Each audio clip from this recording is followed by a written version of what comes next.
All right, let's just get right into it.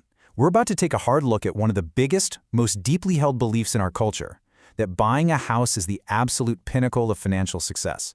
But what if that whole idea isn't just a little outdated? What if it's actually a trap? You know that feeling, right?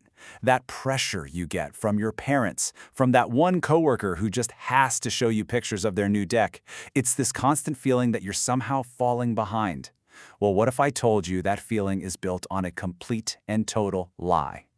And here it is. This is the big one. The phrase we've all been beaten over the head with our entire lives. Oh, you're just throwing money away on rent. Well, we're about to use some pretty simple math to show you why that little phrase might just be one of the most destructive financial myths out there. So let's start by totally redefining what throwing money away actually looks like when you own a home. Because, spoiler alert, it has very little to do with your mortgage payment. See, when you own, you're not just paying a mortgage. You're paying interest to the bank. You're paying property taxes to the city. You're paying for insurance. You're paying for all the things that will inevitably break, and you might even be paying for something called PMI, which is basically insurance that protects the bank, not you.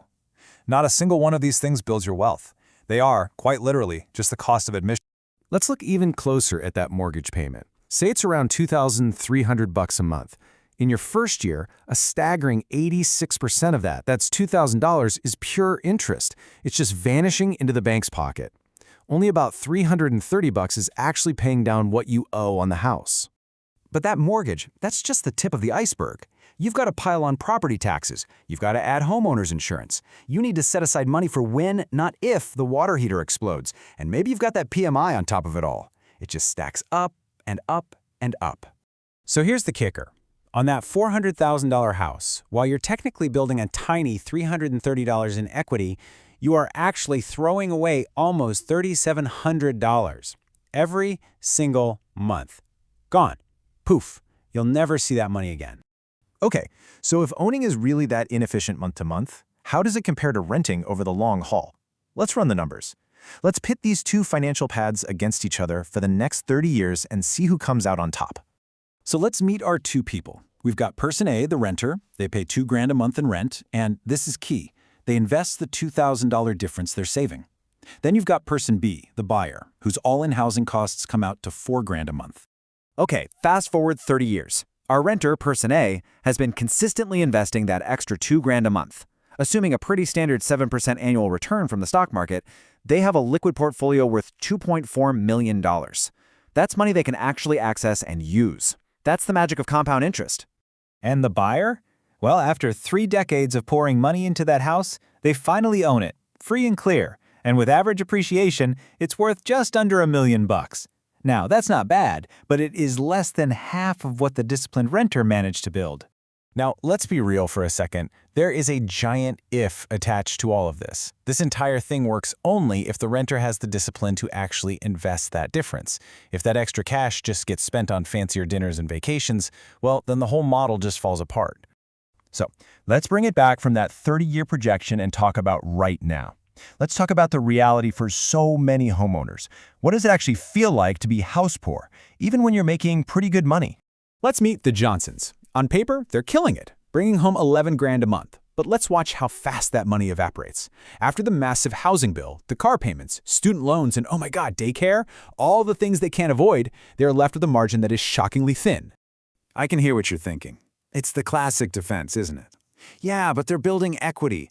Every mortgage payment is like putting money in a savings account. But is it really? Here's a pretty brutal way to put it.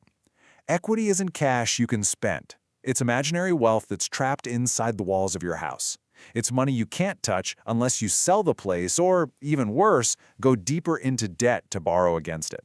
So if the old definition of winning, owning a house, is kind of a scam, what should we be fighting for instead? Look, this isn't to say owning is all bad. Of course, there's stability, and you get to paint the walls whatever crazy color you want. But we're talking about redefining what it means to be financially free. Think about it. The renter's wealth is liquid. It's flexible. If a dream job opens up across the country, they can pack up and go. They're not going to get knocked out by a surprise $15,000 bill for a new furnace. Their capital isn't stuck in drywall. It's alive. It's working for them, and it's ready for the next great opportunity. And that, right there, is the real flex in today's world. It's not about being chained to one giant, illiquid asset. It's about having the financial agility to make choices, to take smart risks, and to pivot when you need to. It's about having options. And that brings us to the most important question of all. How do you figure this out for your own life? How do you make a decision based on your actual numbers, not on emotion or what your parents think you should do? Here's what I want you to do. Tonight, open a spreadsheet. In one column, put your current rent plus what you could realistically invest. In the next column, put the total cost of a house you might want, and be honest about all the costs.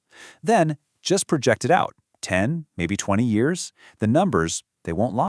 Because once you see your own personal math laid out in black and white, you're not playing by their old, outdated rules anymore. You get to play a completely different game, one where winning is measured in actual wealth and real freedom, not just a piece of paper that says you own a house. And that's really what it all boils down to. Real wealth isn't just about the things you can buy. It's about having the financial strength to say no to the bad deals, no to the traps, and no to the life other people expect you to live. It's the power of choice.